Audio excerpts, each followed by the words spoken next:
दोस्तों आप सभी का हमारे YouTube चैनल ओटी करियर में। दोस्तों आज का जो हमारा वीडियो है सभी ओटी टेक्नीशियन भाइयों के लिए बहुत ही इंपॉर्टेंट होने वाला है, क्योंकि आज हम बात करने वाले हैं या फिर हम दिखाने वाले हैं कि जब कभी आप ओटी में इंटर करते हैं तो ओटी का जो सिस्टम होता है या फिर ओटी की जो मशीनें होती हैं किस तरीके से कहाँ प्रॉपर तरीके से लगाई होती हैं और उन तरीकों का मशीनों का नाम क्या है या फिर उस इक्विपमेंट का नाम क्या है और उसका काम क्या है, वो आज हम आपको बताने वाले हैं। तो सबसे पहले इसके पहले हमने वीडियो में बताया था आपका कि ओटी हमारा 3 जोनों में डिवाइड होता है, स्टेराइल जोन, अनस्टेराइल जोन और सेमी स्टेराइल जोन।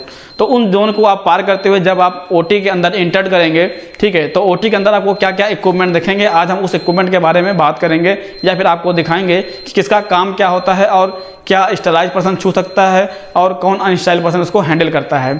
ठीक है, तो दोस्तों सबसे पहले हम आपको दिखाते हैं, बहुत ही इंपॉर्टेंट होता है, किसी भी ओटी के अंदर आप जाएंगे इंटर करेंगे सबसे पहले आपको दिखेगा ओटी टेबल।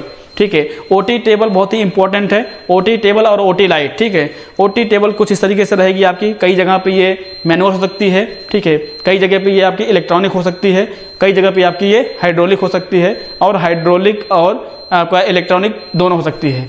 तो ओटी टेबल कई तरीके की होती है, ठीक है, ये आप जान गए। उसके बाद आप सबसे दूसरा इंपॉर्टेंट देखेंगे आपका ओटी लाइट। ठीक है, क्योंकि किसी भी सर्जरी में प्रॉपर तरीके से उस एरिया को देखने के लिए आपको ओटी लाइट का इस्तेमाल करना है। ठीक है, या ओटी लाइट रहती है। ओटी लाइट क्या है, एक अनस्टेराइल पर्सन इसको ऑपरेट करता है। इसका काम क्या है, ये प्रॉपर तरीके से जो ऑपरेटिव सर्जरी का जो एरिया है उस सर्जरी के एरिया को दिखाने का काम करता है ये। ठीक, उसके बाद क्या है, ये तो बहुत इंपॉर्टेंट हो गया। दूसरा हमारा क्या है, सबसे पहले हम उसके बाद देखेंगे कि हमारा एनेस्थीसिया मशीन, ठीक है, या फिर बॉयल्स एनेस्थीसिया मशीन आपको दिखेगी, जो कि हमारी गवर्नमेंट है यहाँ पे पुरानी मशीन है। इस तरीके से अब नई नई मशीनें आ गई हैं बहुत ही।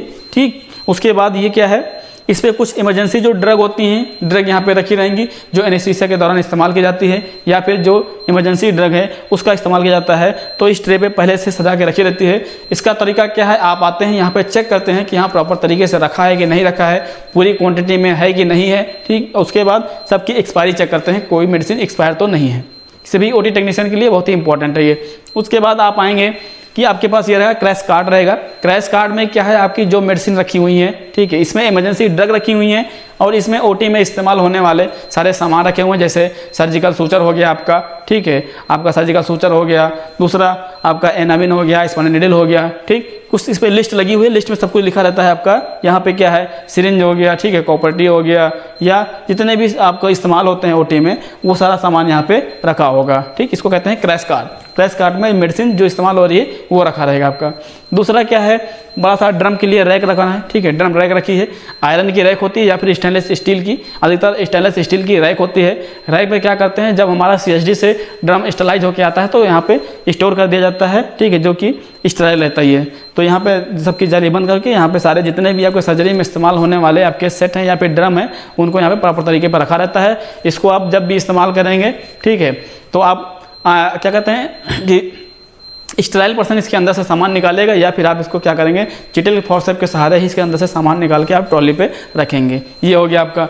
उसके बाद आप बात करेंगे मॉनिटर की, बहुत ही ज़रूरी है, क्योंकि कोई भी पेशेंट आ रहा है या सर्जरी होनी है तो मॉनिटर होना बहुत ज़रूरी है, क्योंकि उसके जो वाइटल्स हैं आपको मॉनिटर की मदद से आप उसको देखेंगे।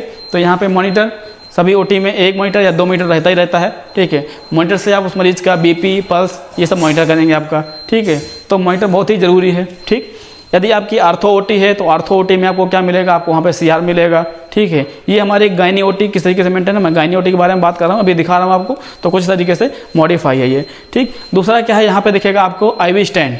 ठीक, एक IV स्टैंड या फिर 2 IV, कम से कम 2 IV स्टैंड, एक IV स्टैंड इधर, एक IV स्टैंड उधर, तो आपके 2 IV स्टैंड आपके यहाँ पे रहेंगे, जिससे आपको ग्लूकोज चढ़ाने में मदद आएगी। ठीक है, इसको क्या करेगा, जो अनस्टेराइल पर्सन है उसको हटा के एक जगह से दूसरी जगह रखेगा।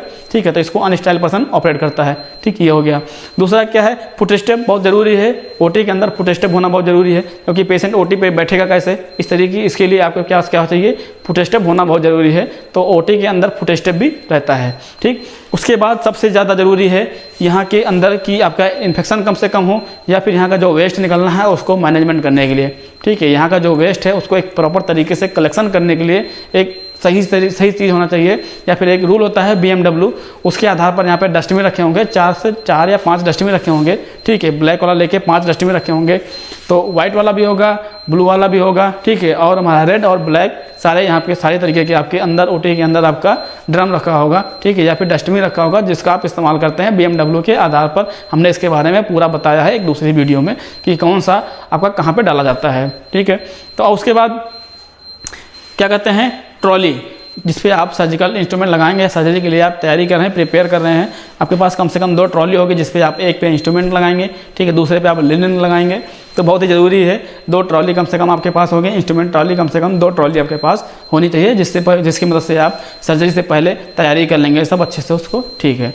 उसके बाद क्या है, उसके बाद आप सक्शन मशीन बहुत इंपॉर्टेंट है, सक्शन मशीन रहेगा। सक्शन मशीन क्या है, सक्शन मशीन यहाँ पे रखा है, तो सक्शन मशीन आपके पास जरूरी है। सक्शन मशीन होगा एक ओटी के अंदर, जिसको आप कौन ऑपरेट करेगा, ग्लव्स पहन के एक अनस्टाइल पर्सन उसको ऑपरेट करता है, एक जगह से दूसरे करता है, या फिर उसको फिल हो जाने पर खाली करता है, ठीक है। तो अनस्टाइल पर्सन उसको ऑपरेट करता है, ठीक। तो ये कुछ इस तरीके से आपका क्या है, आपका ओटी डिजाइन रहता है और सारा सामान एक व्यवस्थित तरीके से रखा रहता है, ठीक है।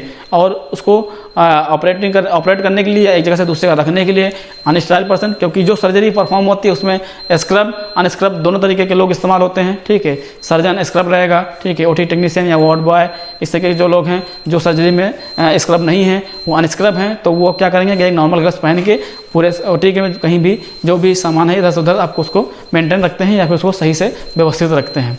तो ओटी का रख रखाव बहुत ही इंपॉर्टेंट है। यहाँ से निकलने वाले वेस्टेज को सही तरीके से हटाना या फिर सही तरीके से उसको बाहर ले जाना, BMW के आधार पर मैनेज करना बहुत ही इंपॉर्टेंट है। और ओटी में सब जगह प्रॉपर तरीके से इस्तेमाल होना चाहिए, कम से कम वहाँ पे इन्फेक्शन हो, ठीक है, जो कि बहुत ही इंपॉर्टेंट होता है। आप इसको ध्यान में रख के यहाँ पे ओटी के अंदर काम करेंगे, जो आपके लिए बहुत ही बेहतर होगा। और अनुशासन बहुत ही इंपॉर्टेंट है।